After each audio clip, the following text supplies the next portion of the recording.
Hey, what's up everybody? This is Devin with HDpiano.com, and in today's lesson we're going to be checking out Somewhere Over the Rainbow. I'll be showing you guys a pretty simple version in this video with the right hand taking care of the melody and the left hand covering the bass line, but this is just the first installment of many, so we're laying the groundwork here for a much more thorough examination of the piece to come. Alright, so here's what we're doing in this video.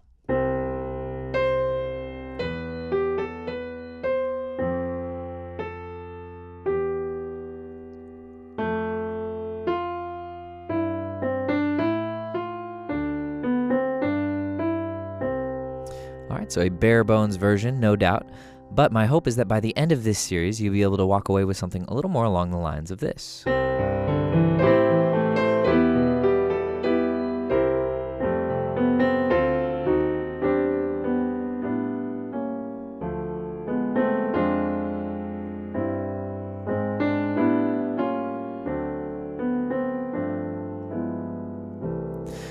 So obviously a much jazzier interpretation. So we've got a long journey over the rainbow ahead of us, and that's all going to be available over at HDpiano.com. So I hope to see you there after this. Now, I do want to point out that if you're looking for a more contemporary interpretation of this piece, such as the ukulele version that went viral, I'll be teaching that in a separate tutorial, so you can keep your eyes out for that. Well, before I dive in and break this down for you guys, quick question. Seeing as this came, from The Wizard of Oz, and that is definitely one of my favorite musicals. I remember watching that as a kid. My question is, what is your favorite character from The Wizard of Oz? And I will have to go with the Cowardly Lion. All right, great. Well, comment below with your answer, and here we go. To really understand what's going on in this song, it's best if you're totally familiar with the C major scale, all right? So C, D, E, F, G, A, B, C. People say this is the easiest key to play in on piano, and that might be true, but what they're really saying is it's just the easiest to identify because we only have white notes, right? No sharps, no flats, just C, D, E, F, G, A, B, C. 7 notes altogether. So why am I telling you this? Well, check out the melody.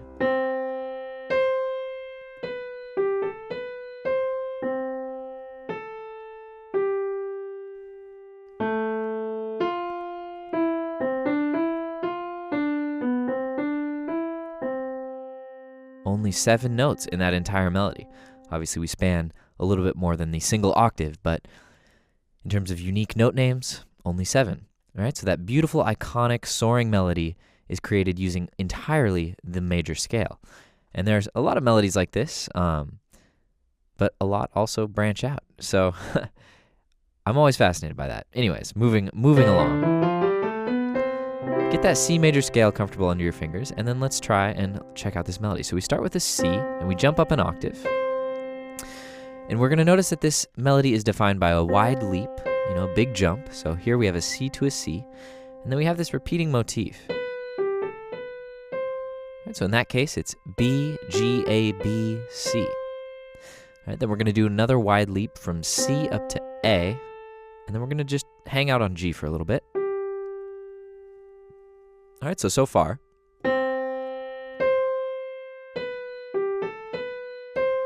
C up to A, and we land on G. Now, another wide leap here from A up to F, and check it out, same motif starting on E. Now the same motif starting on D, and we land on a C.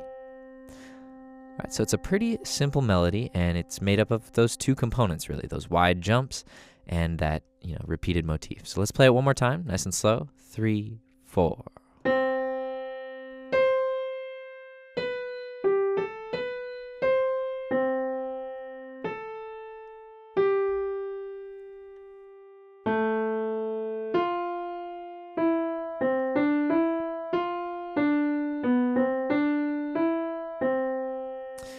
Beautiful.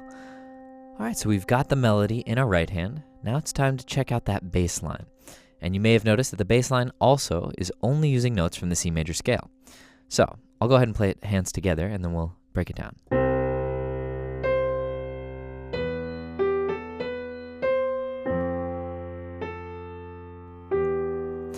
All right, so I started on a C, naturally.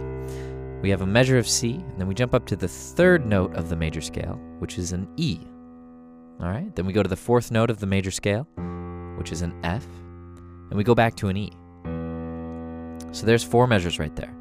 1, 2, 3, 4, 2, 2, 3, 4, 3, 2, 3, 4, 4, 2, 3, 4. All right, if we move on,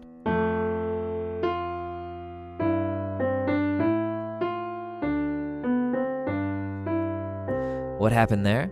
Well, we had a measure of F, so the 4th degree of the scale, and then we went to G, A, D, G, C. So we went double time with those 2 measures. Half note on G, half note on A, half note on F, half note on G, half note on A, down to a half note on D, and then a half note on G, and we land on C. All right, so that would be the 5th note of the scale, the 6th note of the scale, the 2nd note of the scale, the 5th of the scale, and then we land on the 1. And I'll get to why I'm using these numbers in just a little bit.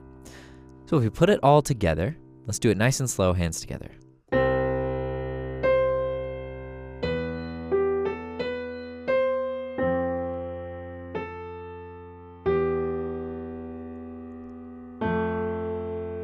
Here comes our half notes.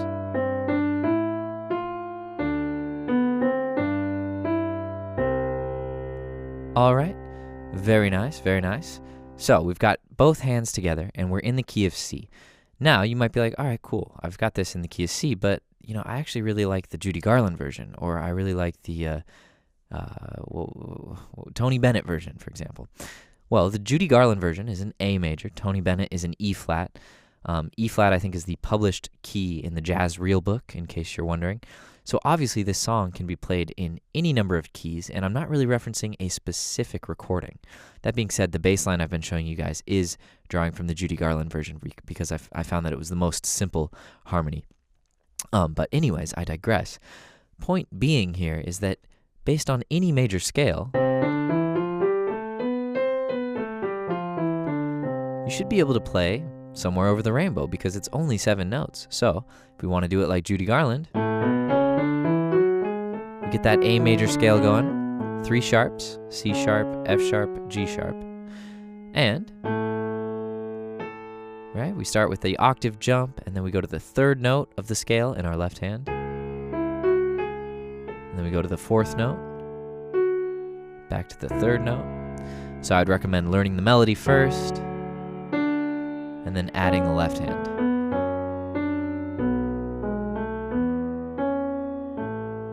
Right, but we're only working with 7 notes. So if you know that major scale, you can play Somewhere Over the Rainbow in any of the 12 keys. It's really that simple. So we did it in A. Let's try it in E flat.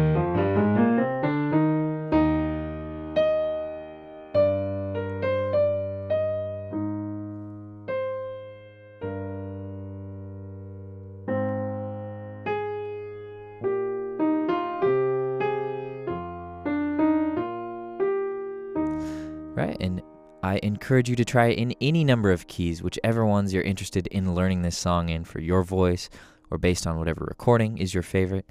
All right, so hopefully you feel like a little bit empowered, like, oh wow, I didn't think this song would be quite so simple. So we're mostly going to be focusing on the key of C in this series, but I just wanted to show you that, you know, ideally, with a lot of practice, all of this can be translatable to any key. All right, so let's see. I just wanted to mention, obviously, I'm not going to the bridge yet, right? So, right, that bit. There is one note that appears in the bridge that is not one of the 7 notes of the major scale. And so before I leave you guys, I want you to see if you can play through the bridge on your own using your ear, and let me know in the comments below what you think that note is. I hope I didn't just give it away. All right. Well, I'm going to play you guys out one more time with what we're working towards here, and then I'll see you over at part 2 at HDpiano.com.